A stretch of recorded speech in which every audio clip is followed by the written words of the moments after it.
There's a lot that goes on behind the scenes in putting together the world's greatest Thanksgiving celebration. For instance, here is Lieutenant Travis Christie of the U.S. Coast Guard, and he will be flying overhead tomorrow for all to see.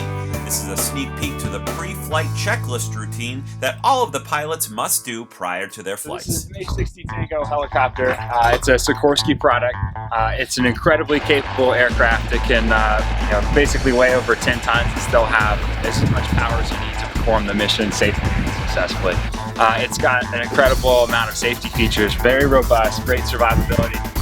If you ever do have a terrible day in the cockpit, there's a great chance that you and the people inside are going to be able to come out alive. Okay, so before you get on board and you're going out to do your thing, what do you have to do? You have to go around and check it and make sure everything's in working order? Yes, sir. We'll actually go through our maintenance control area. We'll look at the maintenance book, see what's been done to the aircraft recently, see if any pilots who have flown it recently have found some discrepancies, and then we'll actually come out to the aircraft itself and we'll start walking through the actual pre-flight of it.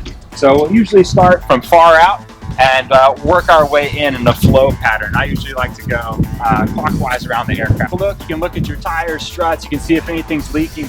Got a couple of guns on this thing, right? Is this just in case things get a little hairy out there? You know, that's what we like to tell people whenever the cameras are rolling, but that's actually part of our pedostatic instrumentation that's going to help us determine our airspeed. Though they do look incredibly like the muzzle end of the machine gun.